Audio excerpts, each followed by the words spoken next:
Alors, bonjour à tous. J'ai esquissé en guise d'introduction la semaine dernière un historique de la place du démotique par rapport au grec à l'époque gréco-romaine. Donc nous avons suivi petit à petit son érosion durant la période ptolémaïque et on va dire son effondrement au début de la période romaine. Surtout, on avait vu ça en fin de cours la semaine dernière, dans le domaine des contrats. Alors, c'est dans le domaine fiscal que le démotique a le mieux résisté, en Haute-Égypte, spécialement dans la région thébaine, zone, j'ai déjà eu l'occasion de le dire, moins profondément hellénisée. L'habitude s'est maintenue de délivrer les reçus d'impôts en démotique sur des ostracas. Après une forte hausse pendant le premier quart du 1er siècle, qui montre que les banquiers ou les employés des greniers publics thébains utilisaient presque aussi indifféremment le démotique que le grec, le nombre de ces reçus chute vertigineusement dans les deux quarts du siècle suivant. Les deux quarts suivants, pardon. Dans les Memnonia, vous avez sur l'écran la carte de l'Égypte pour vous situer où se trouvent les Memnonia, donc sur la rive ouest de Thèbes, il s'agit même d'un arrêt complet. Alors que jusqu'en 41 après Jésus-Christ, au moins les reçus sont exclusivement en démotique, ils ne le sont plus à partir de 43, et à partir de ce moment-là, ils sont rédigés en grec. On soupçonne là évidemment les effets d'une décision administrative dont on n'a pas de traces malheureusement. Dans le reste de la région thébaine, on en compte, après cette date, moins d'une vingtaine émanant d'un représentant de l'administration. Le dernier est de 147, c'est l'ostracone Louvre 1, le numéro 844, et on a aussi 22 ostracas en démotique émanant du clergé. Or, dans la mesure où les receveurs ont pu être liés à l'administration sacerdotale, l'emploi du démotique pour cette quarantaine de textes pourrait s'expliquer par le conservatisme linguistique des milieux cléricaux, des milieux sacerdotaux. Cela ressort en tout cas plus clairement de l'ensemble plus fourni encore, puisqu'on a une cinquantaine de textes, des reçus d'impôts grecs assortis d'un résumé démotique thébain, qui sont à mettre sur le compte des contribuables, tous des prêtres. Et vous avez à l'écran un texte qui provient d'un dossier de la famille de Kabonchronsis. Et là, comme vous le voyez, vous avez le reçu qui est écrit en grec, et vous avez une partie qui se trouve en démotique. Je vous ai mis la traduction en rouge à côté. Alors, en dehors de ces deux ensembles documentaires, actes contractuels et reçus, le démotique ne pèse pas lourd dans l'Empire ou sous l'Empire. Même si, je dois dire, on a tenté de mettre cette raréfaction documentaire sur le compte de la difficulté du démotique romain qui aurait dissuadé un certain nombre d'éditeurs de se consacrer à ce type de documentation et qui expliquerait que finalement la documentation démotique de cette époque soit encore largement inédite. Martin Andreas Stadler, dans un article intitulé On the Demise of Egyptian Writing Working with a Problematic Source Basis, dans un volume de 2008, développe cet argumentaire. Mais l'intérêt pour le démotique romain, depuis déjà plusieurs décennies, n'a pourtant pas changé fondamentalement les grandes masses de la documentation, ce qui me paraît affaiblir un petit peu l'argumentation de Stadler. Alors, si le démotique devient si négligeable sous l'Empire, dans le domaine, on a vu, juridique et administratif, il ne se porte guère mieux dans les contacts épistolaires. Mis à part les lettres exercices de Narmoutis sur lesquelles je reviendrai, on ne connaît qu'une dizaine de lettres pour les 3 premiers siècles de l'Empire. Elles proviennent évidemment toutes, ou presque toutes, de Haute-Égypte. La dernière est de 126-127, c'est le Pébrooklyn démotique 139. On trouve aussi le démotique utilisé avec peut-être une plus grande fréquence pour des comptes et pour des étiquettes de momies. Derniers exemples de l'usage documentaire du démotique. La dernière étiquette contenant du démotique, vous l'avez à l'écran, c'est dans le corpus des étiquettes de momies, le numéro 2168, eh bien, cette étiquette est du 4 septembre 272. Et là encore, comme on l'avait vu la semaine dernière, la ligne en démotique est encore inédite. Tandis que le démotique documentaire périclite, dès le milieu du 1er siècle, sous le rouleau compresseur, pourrait-on dire, de la romanisation, eh bien, la copie des textes littéraires en démotique et même en hiératique, inversement, s'intensifie au 1er, 2e siècle, à l'abri des temples. S'agit-il d'un ultime sursaut d'une culture qui se sent condamnée? J'aurai l'occasion d'y revenir. Mais cette poche de résistance linguistique, que sont les milieux sacerdotaux, va être elle aussi mise à mal par le régime romain. Le pouvoir impérial réduisit les subventions accordées pour la construction et l'entretien des temples égyptiens après Auguste, plus encore après Antonin, donc 138-161, et les suspendit définitivement vers le milieu du IIIe siècle avec les deux derniers temples égyptiens, le temple de Komombo sous Makrin et le temple d'Esna sous Dès. Alors pour cela, je vous renvoie à l'article de Bagnal qui a développé cette argumentation concernant la survivance, ou plus exactement le déclin des temples, pour des raisons politiques.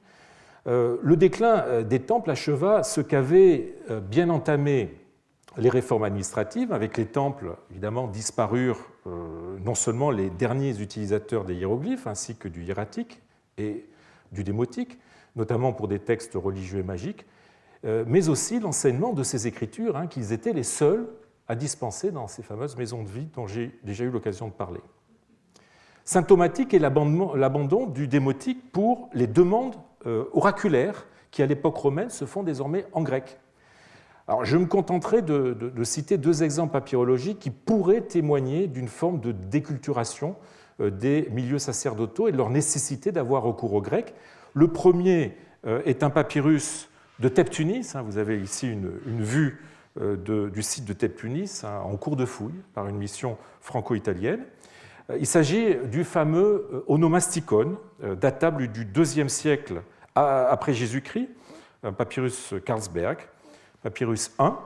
Le texte en hiératique est truffé de gloses en démotique et de gloses dans ce qu'on appelle, j'aurai l'occasion d'y revenir, le vieux copte, autrement dit en lettres grecques complétées de quelques signes correspondant à des phonèmes propres à l'égyptien. Il est probable que ces gloses interlinéaires trahissent une difficulté de la part des utilisateurs de ce livre à maîtriser la prononciation et la compréhension du hiératique et trahissent aussi la nécessité de s'ouvrir sur un autre système graphique. J'aurai l'occasion de revenir sur le sujet. Le deuxième exemple vient aussi du Fayoum, de Narboutis. Vous avez une vue ici du temple, et date d'environ 200 après Jésus-Christ. Les ostracas découverts dans ce temple comprennent des documents, soit sous forme de copies, soit sous forme de résumés peut-être à des fins d'enseignement, et des textes scolaires s'inscrivant notamment dans le cadre d'un apprentissage des hiéroglyphes et du hiératique. Alors, les premiers sont des lettres donc en démotique truffées de mots grecs, souvent des termes techniques ou institutionnels. Vous avez un exemple, en plein milieu du texte démotique, le scribe change d'écriture et utilise le grec, alors évidemment en changeant le sens, puisque démotique s'écrit de droite à gauche, le grec de gauche à droite, et là vous avez par exemple Wales epistratégos, donc Valens, épistratège, donc un nom latin en l'occurrence, et un terme technique, épistratège, qui, plutôt que de le traduire en démotique, est purement et simplement, ou translittéré en démotique, et on préfère utiliser le terme grec, en lettres grecques. Donc vous voyez que les termes techniques ou institutionnels, on préfère renoncer à les translittérer, comme on aurait fait autrefois, préférant garder donc les mots grecs dans leur écriture, ce qui était l'indice évidemment d'une hellénisation plus forte qu'autrefois. Quant aux exercices, on en trouve de plusieurs sortes. Certains semblent être des compositions qui mêlent étrangement grec et démotique. C'est le cas, par exemple, de l'Ostracon 27, édité par Angelo Menchetti et Rosario Pintaudi dans la Chronique d'Égypte de 2009. C'est une espèce de mémorandum qui commence par un texte grec qui s'interrompt brutalement pour laisser place au démotique avant de reprendre en grec. On notera d'ailleurs que le mais de la ligne 11, est-ce que j'ai l'impression qu'il ne marche pas, ou alors est-ce que je l'ai... Non, il y a un problème. Enfin, ce n'est pas grave. Vous voyez à la fin de la ligne 11 le mais qui est interrompu et qui est repris en démotique sous la forme R thème qui introduit les finales négatives en démotique. Il y a donc une espèce de tuilage, on va dire, entre les deux langues. Alors, plus caractéristiques sont les exercices hiéroglyphiques, outre qu'ils sont remplis de fautes témoignant de la difficulté des élèves à maîtriser l'écriture hiéroglyphique et un type d'écriture sur lequel j'aurai peut-être l'occasion de revenir, qui est la cryptographie hiéroglyphique, eh bien, ils illustrent le recours constant à des translittérations, là encore en vieux copte, ayant pour fonction d'aider l'élève à mémoriser les valeurs phonétiques des signes hiéroglyphiques. Alors, ces textes semblent bien témoigner, à tout le moins, d'une mutation culturelle, voire d'une perte de vitesse de la culture égyptienne, quoiqu'ils aient fait l'objet d'analyses diverses sur lesquelles je reviendrai plus tard avec le problème du vieux copte. Alors après le IIIe siècle, le hiératique n'est plus utilisé. Les hiéroglyphes et le démotique survivent encore un peu, bon an mal an, mais dans le contexte très atypique du temple de Philae. Vous voyez où est Philae, donc on est vraiment dans l'extrême sud de l'Égypte. Temple de Philae qui est un lieu de pèlerinage fréquenté jusque très tardivement par des populations méridionales, les Blémis et les Méroïtes, et qui est l'ultime bastion du paganisme en activité avant qu'il ne soit fermé par Justinien en 537. Alors, le dernier texte en hiéroglyphe pour toute l'Égypte vient précisément de Philae, est une inscription de 394. Et vous voyez d'ailleurs l'insigne maladresse de cette inscription. Pour ceux qui ont l'habitude des hiéroglyphes, vous devez être étonnés de voir des hiéroglyphes gravés de cette façon, en particulier paroles prononcées par au tout début de la première colonne. C'est assez catastrophique comme niveau de gravure. Le dernier texte en démotique est aussi un graphito de Philae de décembre de 452, et c'est, on va dire, l'ultime témoignage qui nous soit parvenu des écritures antiques égyptiennes. Et comme il se doit, comme vous y attendez, il est dû à un prêtre. Alors, je vous montre aussi un autre... Alors, ces textes sont connus déjà depuis longtemps. En revanche, ce texte-là est moins connu puisqu'il a été relevé par Cruz-Uribe il n'y a pas très longtemps. Et il appartient, alors il n'est pas daté, mais il appartient probablement aussi à ce groupe des derniers graffitis démotiques de Philae. Alors, entre la disparition progressive du démotique à partir du 1er siècle et le développement d'une nouvelle écriture, le copte, qui apparaît timidement, on le verra plus tard, dans la seconde moitié du IIIe siècle, eh bien, les personnes qui veulent écrire, les Égyptiens qui veulent écrire, sont condamnés à vivre dans une situation que je qualifierais d'agraphie collective, qu'ils ne peuvent surmonter qu'au prix d'une véritable schizophrénie linguistique. Ils parlent entre eux leur langue, l'Égyptien, mais doivent correspondre en grec, même entre eux. En tout cas pour ceux, évidemment, qui sont capables de maîtriser cette langue. Alors, une telle situation n'a pas manqué d'inciter un peu plus la population égyptienne à apprendre à écrire le grec. Dans la masse de lettres privées en grec datant de cette époque, de cette période, nombreuses sont celles qui sont écrites par des Égyptiens à d'autres Égyptiens, avec évidemment les incidences que cela peut avoir sur le niveau linguistique de ces documents. Orthographe, on va dire aléatoire, morphologie et syntaxe fautive, formulaire mal maîtrisé et même le lexique tout à fait impropre. C'est ainsi que beaucoup de lettres de cette époque sont d'un niveau de grec tellement bas que le papyrologue qui doit les éditer s'arrache les cheveux. On va dire. Alors je voudrais vous donner un exemple, non avec une lettre, mais avec des requêtes oraculaires à Athéna qui ont été retrouvées à Latopolis, aujourd'hui Esna, on a vu tout à l'heure le temple d'Esna, où était vénérée la déesse Neit, assimilée à Athéna et associée au poisson appelé Latos ou Latès, qui est une espèce, son nom scientifique c'est le Lates niloticus, qui est une sorte de perche. Et c'est dans la nécropole justement des poissons sacrés que ces textes ont été retrouvés. Alors 3 de ces requêtes épistolaires, datant du 1er et 2e siècle, donc en plein dans cette période d'agraphie, comme je l'appelais tout à l'heure, ont été identifiées. L'une éditée par Claudio Galazzi dans la Zeitschrift für Papyrologie und Epigraphik, et 2 autres perdues, mais connues, heureusement, grâce à des transcriptions laissées par Seymour de Ricci et éditées par Jean Gascou. Alors, regardons la première. La première requête oraculaire est écrite par un grec ou un romain parfaitement hellénisé, un Claudius Silvanus, donc Claudius Silvanus. Son nom latin laisse subodorer qu'il a servi peut-être, si c'est en tout cas un Égyptien, comme auxiliaire dans l'armée.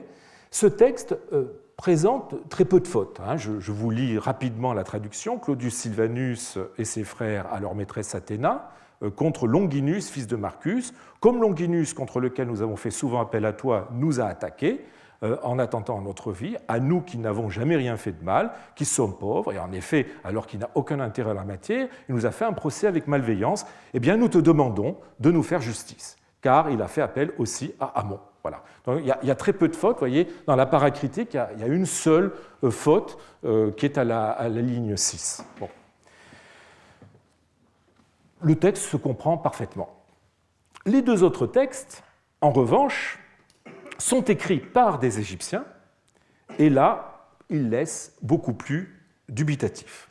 Alors en voici un des 2, édité par Jean Gascou dans les papyrus Vorp numéro 8, adressé par le criotaphos, c'est-à-dire l'embaumeur de bélier, animal sacré du dieu Khnum qui est adoré à Esna, à Latopolis. Alors, vous avez à gauche le texte de l'ostracone et à droite une tentative de normalisation, de reconstitution du grec. Alors, je vous lis une traduction qui n'est rien moins qu'un essai. Amonis, fils de Pétésis, contre Taménous, fille d'Hermias, et Takon Tessaous, sa fille. Là, vous voyez qu'on a affaire à des Égyptiens, contrairement au précédent texte. Mon maître ou ma maîtresse, le grec dit kuriemoi, mais comme il est vraisemblable que cet ostracone ait été, comme l'autre, adressé aussi à Athéna Neit, il est probable qu'à la place de Curie, il a écrit avec un état, il a écrit Curie avec un epsilon. Donc c'est juste une faute de grec. Je leur ai confié le sanctuaire à la fille de mon épistate et à sa femme. Elles m'ont expulsé de mon sanctuaire, alors que moi, je leur ai remis les clés et ai agi avec elles comme un père. Et je leur ai fait des chambres. La suite est absolument incompréhensible. Alors, ce texte est presque, en fait, totalement incompréhensible si l'on avait le parallèle que je vous ai montré précédemment et qui permet en fait de comprendre la situation, c'est-à-dire celle d'une requête adressée à Athéna Neit contre une autre personne. Plutôt que de pétitionner auprès d'un magistrat, eh bien, on pétitionne, si je puis dire, auprès de la déesse. Le texte est en fait incompréhensible et j'aurais pas dû vous donner cette traduction, j'aurais dû plutôt vous donner la traduction que j'ai mise à l'écran, qui essaye de reconstituer, si je puis dire, le niveau stylistique et orthographique du texte en grec, et vous voyez que ça donne autre chose. Amonis, fils Pétéisis, contre Taménous, fille d'Hermias, et Tacontessaos, sa fille.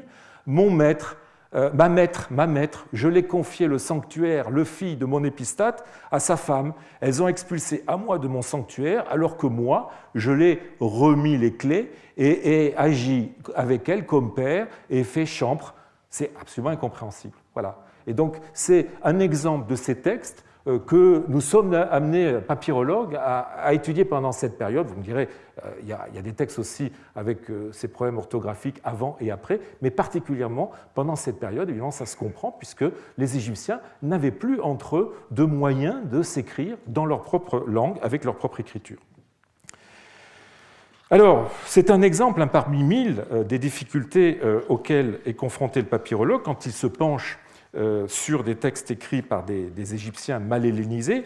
Alors, quand ils suivent les sentiers bien balisés de la rhétorique épistolaire, eh bien, on parvient à les comprendre. Mais dès qu'ils n'ont plus ces garde-fous, l'expression devient obscure et le papyrologue est condamné à essayer de retrouver un sens hypothétique derrière un texte mal écrit, exercice périlleux auquel il s'astreint en ayant toujours conscience du caractère provisoire que cela confère à son travail, qui n'est jamais évidemment à l'abri d'une nouvelle interprétation. Alors, cette situation de schizophrénie dans laquelle se trouvent les Égyptiens n'était pas tenable. Et ils sentirent vite le besoin de se créer un nouveau médium écrit qui leur permette de communiquer entre eux dans leur langue. Bien, c'est le copte. Alors, je viens de prononcer le terme de copte. Je crois qu'il nécessite, avant que je continue, une parenthèse terminologique tout autant que méthodologique. Ce terme est utilisé communément pour désigner plusieurs réalités. Avec une majuscule, il désigne, en tout cas en français, il désigne un Égyptien qui parle et écrit cette langue.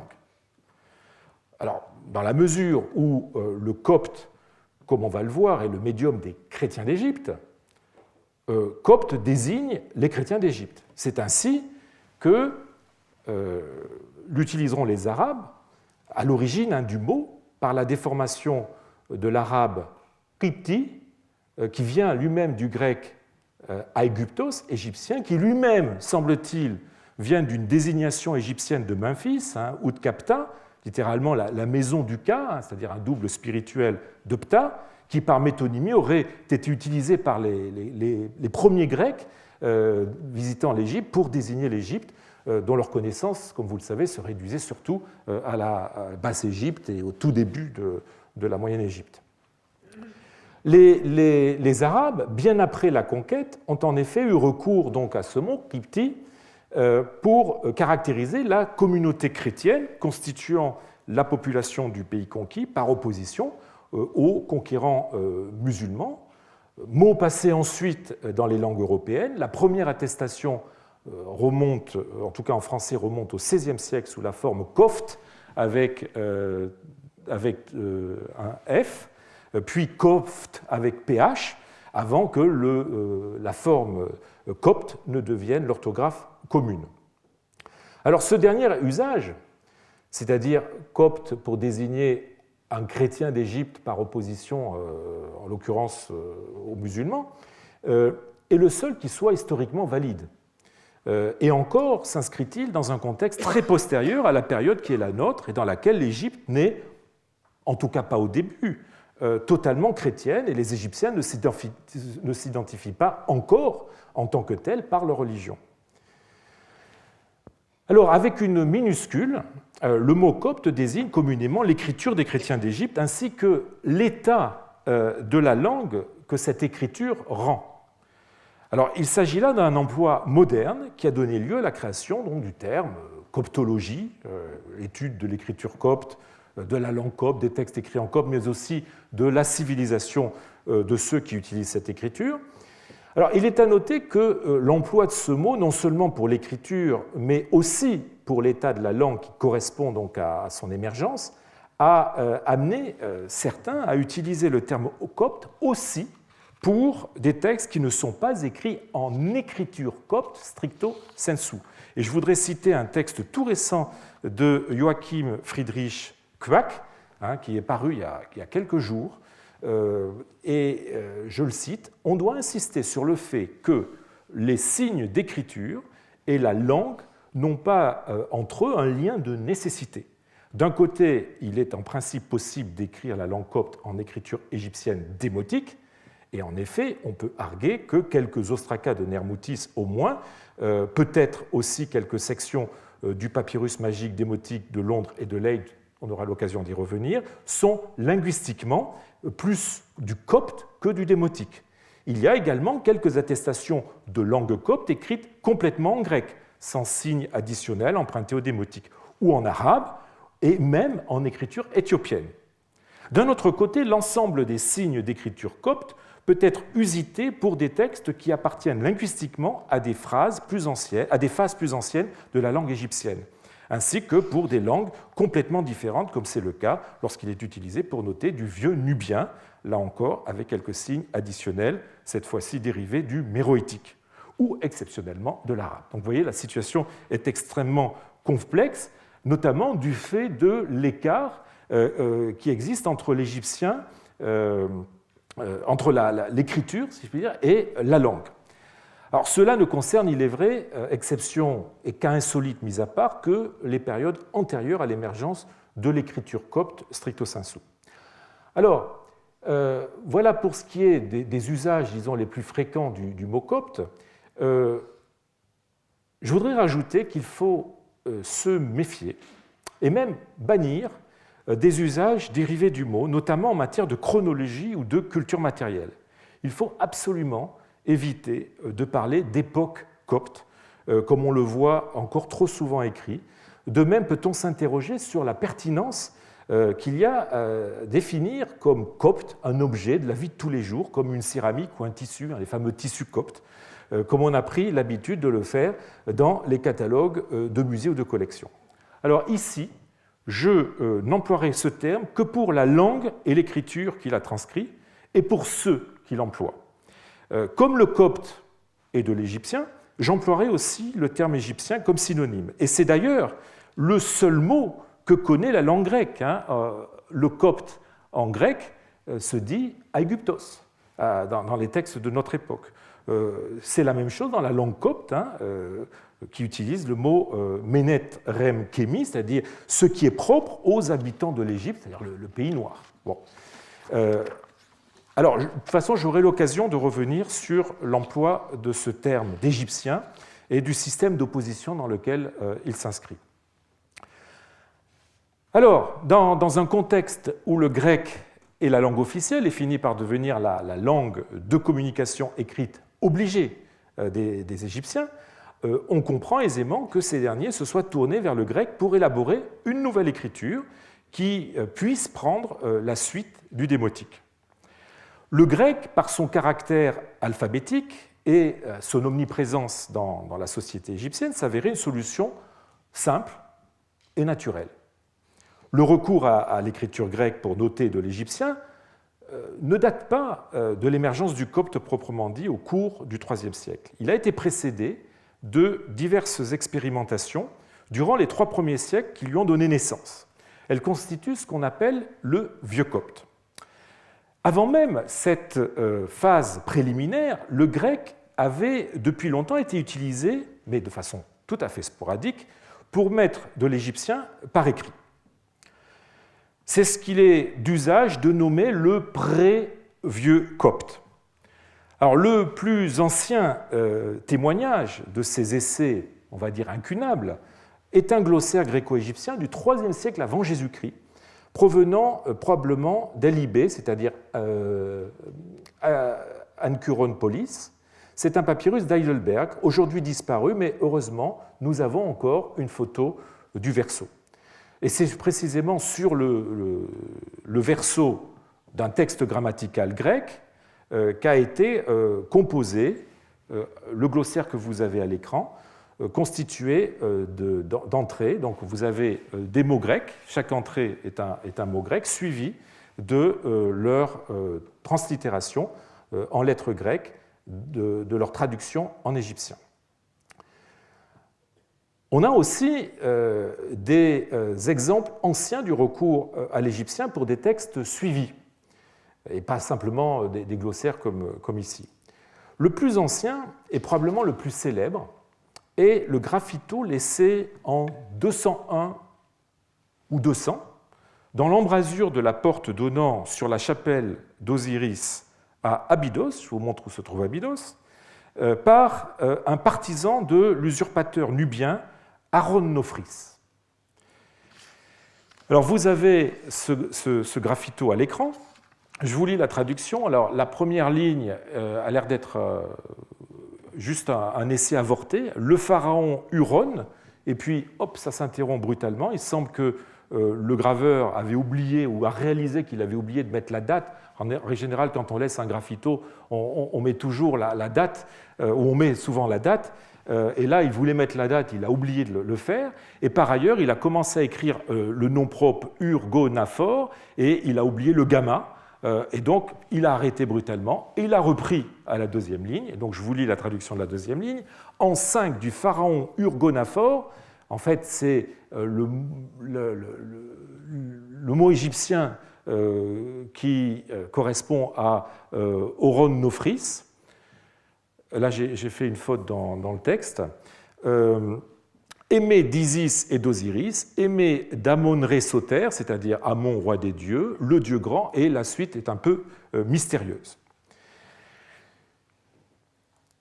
D'autres inscriptions d'Abydos et d'autres sites moins spectaculaires procèdent exactement du même système, c'est-à-dire cette translittération de l'égyptien en lettres grecques.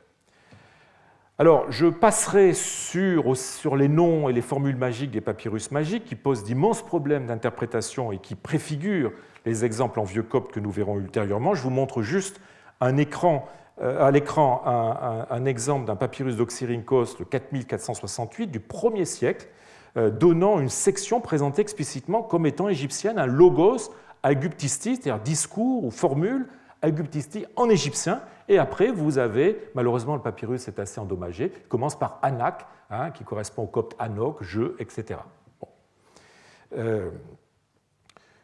Je passerai sur les noms et les formules magiques pour me concentrer surtout sur les ultimes exemples de ce pré-vieux copte, 2 étiquettes de momies du Louvre datables du 2e ou 3e siècle, donc publiées dans le corpus des étiquettes de momies du Louvre sous le numéro 616 et 632, écrites par la même personne et donnant des séquences en grec, le nom du défunt et son patronyme, ici Psentatrès, donc fils de Pététriphis,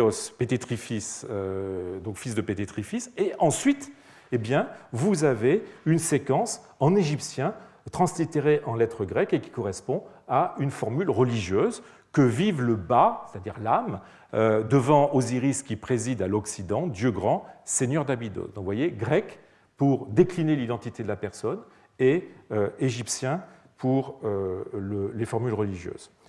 Alors, la sociologie de ces quelques essais de pré-vieux copte est difficile à saisir de façon unitaire. Certains sont sans conteste dus à des Grecs qui essaient d'apprendre l'égyptien phonétiquement, ne souhaitant pas s'investir dans le difficile apprentissage des écritures égyptiennes, qui sont des écritures compliquées. C'est évidemment le cas du glossaire d'Heidelberg, qui rentre tout à fait dans cette catégorie. Certains ont proposé de l'attribuer à un prêtre d'origine grecque qui s'en servait comme d'un aide-mémoire pour converser avec la population autochtone, ou en tout cas d'un lexique destiné à quelqu'un qui appartenait à l'environnement sacerdotal, étant donné le vocabulaire qui semble se rapporter au sacrifice culturel. Alors, cette analyse me semble erronée. Les termes glosés par ce papyrus ne sont pas exclusivement rituels. Les égyptologues ont tendance à voir souvent du rituel là où il n'y en a pas toujours. Et si vous regardez ce texte, vous voyez qu'il est question de talent, qu'il est question de d'âne. Je ne vois pas ce qu'il y a de rituel dans ce texte. Évidemment, tout peut être rituel, mais là, ça ne me semble pas être le cas. Par ailleurs, la présence sur le verso d'un texte grammatical grec, comme je vous l'ai dit, semble bien confirmer qu'on est dans un contexte scolaire, non sacerdotal. Alors, on a regretté que cette pièce soit un unicum, soit une pièce isolée, ce qui n'aide pas évidemment à son interprétation. Mais en fait, je la rapprocherai d'un ostracone que j'ai édité il y a quelques années, cette fois-ci non pas en grec mais en latin. C'est un texte que vous avez à l'écran. C'est une liste de noms des chiffres égyptiens. Alors, les entrées sont en latin. Ici, vous voyez, vous reconnaissez les chiffres romains, 1, 2, 3, 4, 5, etc. Et les gloses eh bien, sont en égyptien, translittérés en lettres latines. Donc ce sont les noms des lettres égyptiennes. Cet ostracone a été retrouvé dans un fortin romain du désert oriental, de la route de Myosormos, entre Coptos et Myosormos, et donc il témoigne de l'acquisition de quelques notions de base de la langue égyptienne, comme le sont les chiffres, par un soldat latinophone ne souhaitant pas se lancer dans le long apprentissage de l'écriture égyptienne. Ces listes, en fait, sont plus ou moins comparables aux glossaires qui introduisent nos guides touristiques modernes, qui translittèrent le lexique de base en caractère latin pour des voyageurs pressés qui n'ont pas le temps, qui n'ont pas l'envie d'apprendre l'écriture du pays qu'ils visitent. Les étiquettes de momies que je vous ai montrées du IIe-IIIe siècle témoignent, elles, d'un phénomène radicalement différent, celui de ce que j'ai appelé l'agraphie collective égyptienne, dans laquelle était plongée à cette époque une bonne partie de la population laïque, qui n'avait comme seul médium écrit que le grec. Leur rédacteur donne l'identité du défunt en grec, les noms sont déclinés, si vous vous souvenez, à la grecque, mais ajoute des formules propres à leur religion qu'ils ne souhaitent pas ou qu'ils ne peuvent pas traduire en grec et qu'ils transcrivent telles quelles en caractère grec. Alors, ces modestes étiquettes constituent un témoignage éloquent de multilinguisme et de multiculturalisme gréco-égyptien, butant sur le problème de l'écriture et donc, à leur façon, illustrant une forme de déculturation scripturale, phénomène que nous allons rencontrer, mais amplifié avec le vieux copte. Alors il y a enfin le cas plus énigmatique du graphito d'Abydos. Son auteur pourrait être un Nubien, sectateur du nouvel usurpateur, venu lui aussi du sud de l'Égypte, qui n'aurait pas connu les hiéroglyphes et qui aurait donc été obligé d'utiliser le grec, ou plus vraisemblablement de demander à un grec d'écrire pour lui sa dédicace. Toujours est-il qu'aucun de ces cas de pré-vieux copte, à l'exception peut-être des textes magiques, n'a de rapport avec le milieu des temples, ce qui les distingue très nettement du vieux copte, comme nous allons le voir. Alors, autre différence avec ce dernier, aucun de ces textes n'a recours à des lettres additionnelles destinées à rendre les sons de la langue égyptienne inconnus en grec. Cela explique le caractère très imparfait de ces translittérations, où les phonèmes proprement égyptiens sont rendus très approximativement. Par exemple, vous avez le re, le H3 qui est rendu par un ki grec, le feu qui est rendu par un phi grec, qui se prononçait plutôt peu en grec, où ces phonèmes sont purement omis. Le H2, par exemple, est systématiquement omis. On est loin d'avoir affaire à un système capable de rendre avec conséquence l'égyptien et éventuellement de se substituer à une des écritures égyptiennes. La vitalité de ces dernières, aux époques pour lesquelles sont attestés ces essais de translittération, rendait de toute façon incongrue toute velléité de création d'un système concurrent ou complémentaire.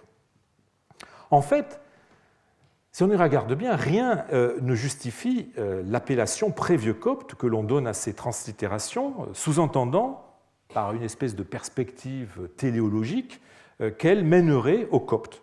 Il s'agit juste de translittérations ou de métagrammatismes qui n'ont rien à voir avec l'écriture copte, ni avec la langue copte, et qui ne procèdent ni de près ni de loin de la dynamique qui conduira au copte. Il serait peut-être moins potentiellement trompeur de parler, comme le propose d'ailleurs Joachim Friedrich Quack, de système graphique ou de système scriptural gréco-égyptien, et il utilise le terme Greco-Egyptian Writing System. Je crois qu'il a raison. Alors la situation change radicalement avec ce qu'il est d'usage d'appeler le vieux copte, en anglais Old Coptic. que je préférerais d'ailleurs appeler, excusez-moi, je voudrais changer toutes les étiquettes, toutes les catégories terminologiques, mais je préférerais les appeler pré-coptes pour insister sur la différence sociolinguistique fondamentale qui sépare ces expérimentations du copte proprement dit, mais pour ne pas ajouter à la confusion terminologique qui existe, je continuerai ici à utiliser l'appellation traditionnelle. Alors avant de soumettre à une analyse socio-linguistique les témoignages en vieux copte, passons-les rapidement en revue. Et il se trouve que nous sommes grandement aidés en cela par l'étude sortie, je vous le disais tout à l'heure, il y a quelques jours, de Joachim Friedrich Quack, intitulée How the Coptic Script Came About, dans un volume co-édité par Eitan Grossman, Peter Diels, Sebastian Richter et Wolfgang Schenkel, appelé Greek Influence on Egyptian Coptic. C'est un livre sorti vraiment il y a quelques jours, publié à Hambourg, donc, que je n'hésiterai pas à mettre à profit cette année, tant il est au centre de la problématique de ces cours. Alors, les témoignages en vieux copte relèvent de deux types de catégories. Le vieux copte commence à apparaître sous la forme de gloses à des textes en écriture égyptienne. L'exemple peut-être le plus célèbre est l'onomasticon de Thèbes-Tunis, que j'ai déjà évoqué, datant de la première moitié ou du milieu du IIe siècle. Ce manuel sacerdotal, à la fois dictionnaire onomasiologique et compilation de connaissances religieuses, présente donc, comme vous le voyez, un texte principal en hiératique, truffé de gloses supralinéaires, la majorité en démotique, mais aussi 173 en vieux copte. Je vous donne 3 exemples à l'écran. Ces gloses en vieux copte comportent, outre les lettres de l'alphabet grec, 7 signes complémentaires.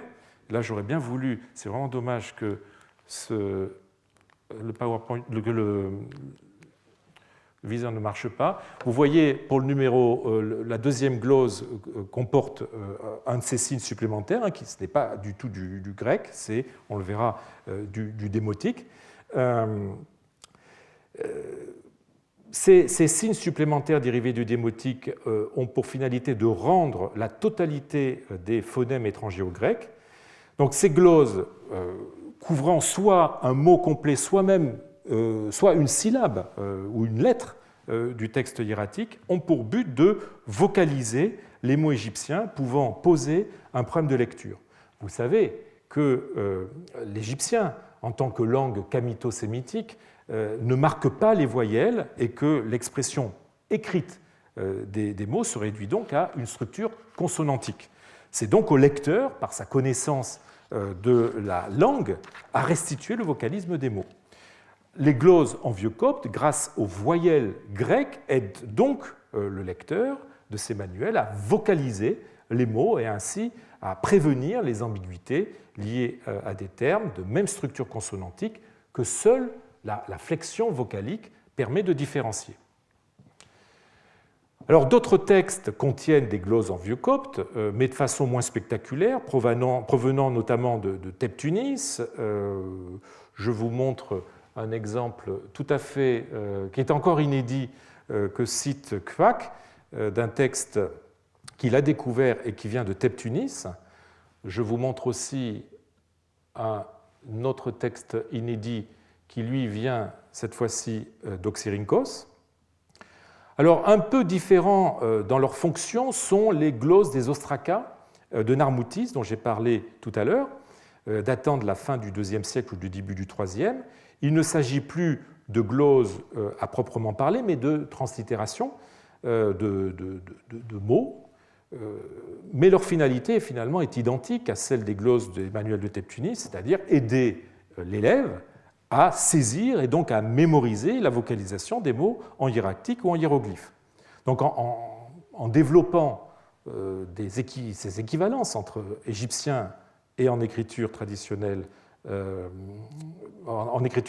égyptienne et en égyptien en lettres grecques, avec là encore des lettres supplémentaires pour les sons égyptiens, qui sont au nombre de 5, eh bien, en faisant cela, l'école sacerdotale de Narmoutis développait une méthode d'apprentissage des hiéroglyphes fondée sur des aides-mémoires digraphes, on va dire, complètement différents de ce qui existait traditionnellement. L'existence de ce système, comme le dit Sidney Aufrère, laisse croire soit que déjà le niveau moyen baissait, soit que la classe s'adaptait simplement à une évolution du langage à laquelle sa fréquentation du grec la rendait sensible. Le système de gloses en vieux copte s'observe enfin dans une série de papyrus magiques, démotiques des 2e, 3e siècles. Les plus spectaculaires sont les papyrus de Leyde 1 383, qui se raccordent aussi à des papyrus du British Museum, et le papyrus Leyde 1 384. Alors tous deux sont des manuscrits magiques en hiératique, en démotique, en grec. Et là, je vous ai montré une des colonnes où vous avez à la fois du démotique et du grec, en plein milieu, vous avez un texte grec, puis après on revient à l'égyptien. Donc ces deux manuels sont écrits par la même personne au début du IIIe siècle, et ils ont fait l'objet d'une remarquable étude par Jaco Dillman, Priests, Tongues and Rites, The London Leiden Magical Manuscripts and Translation in Egyptian Ritual. C'est un livre de 2005. Les gloses en vieux copte interviennent dans un édifice textuel d'une extrême complexité, puisqu'il est constitué d'une strate en démotique, une strate en hiératique, une strate en démotique alphabétique, un type de démotique qui s'est développé justement pour améliorer l'intelligibilité du message, une strate en grec, sans compter les parties chiffrées et les caractères, ces signes magiques que l'on trouve souvent dans les papyrus magiques. Et là, je vous montre un extrait de ce papyrus publié par Dillman, où les changements typographiques tentent de rendre les diverses strates linguistiques. Donc, vous voyez, le romain est écrit en démotique, l'italique correspond le démotique est écrit en romain, le hiératique est rendu par l'italique et le vieux copte est en gras. Et donc vous voyez, tout ça s'enchaîne, se mêle de façon inextricable. Alors, ces gloses en vieux copte concernent des noms égyptiens ou étrangers, avant tout magiques, dont la bonne prononciation était capitale. Elle comporte un arsenal très développé de 12 signes supplémentaires qui attestent d'un stade plus avancé dans le rendu de l'égyptien.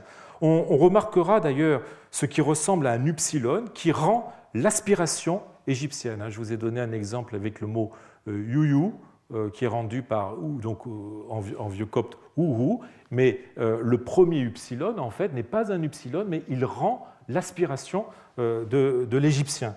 Alors c'est quelque chose de tout à fait étonnant. Certains ont fait dériver ce signe du démotique, d'autres ont pensé que cette sorte d'upsilon était utilisée pour noter l'aspiration parce qu'en grec, le upsilon en début de mot est toujours aspiré.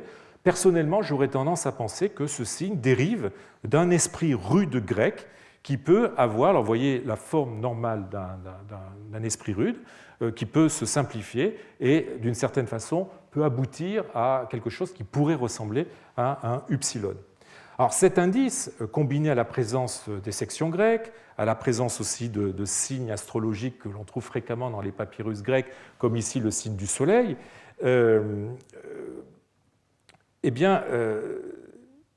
cet indice montre que ce papyrus a été conçu dans un milieu parfaitement bilingue.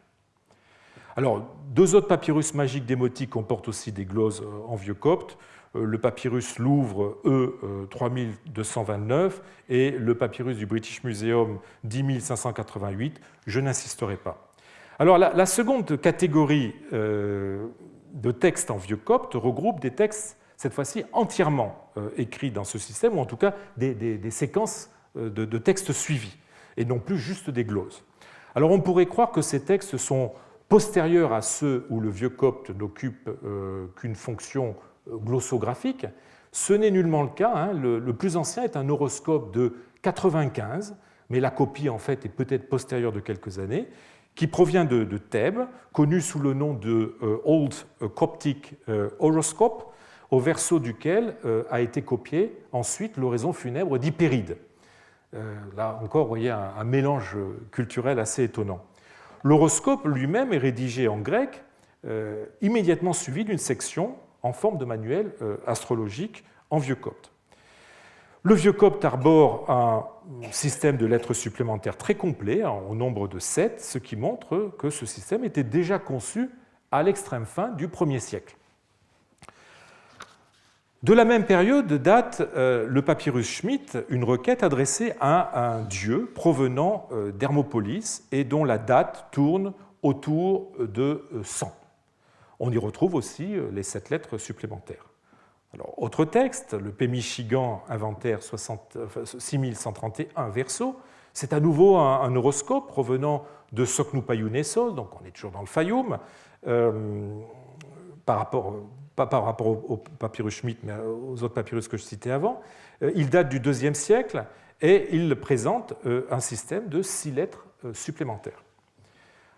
Un manuel de magie provenant d'Oxyrhynchos, le papyrus British Museum 10808, qui est daté par Quack de la fin du IIe ou du début du IIIe siècle et qui contient, à côté de sections en démotique et en égyptien écrits en lettres grecques sans signe supplémentaire, qui contient une partie en vieux copte, qui est d'ailleurs très difficile à comprendre et qui comporte 9 signes supplémentaires.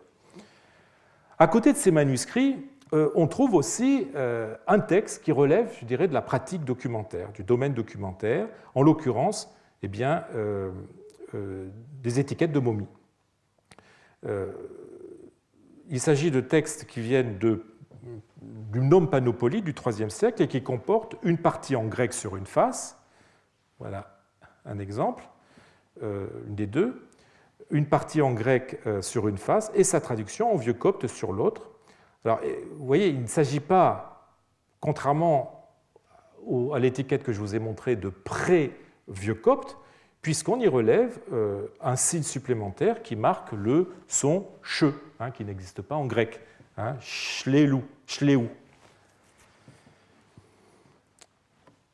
Le deuxième exemple d'étiquette de momie en vieux copte, vous l'avez maintenant sur l'écran. Et c'est un cas encore plus exceptionnel puisqu'elle est écrite de droite à gauche, montrant par là même une combinaison tout à fait inattendue du système, une contamination du système graphique grec par l'Égyptien. Donc vous avez sur une face le texte en grec, monsieur ou madame Psen-Psaïs, fils d'Apollonios, etc. Et vous avez ensuite la traduction de cette identité de la personne en vieux copte sur l'autre face, mais cette fois-ci écrit de droite à gauche. Il faut enfin ajouter à ces témoins anciens du vieux copte une série de papyrus magiques du IVe siècle sur lesquels je passerai vite. Pour certains, l'état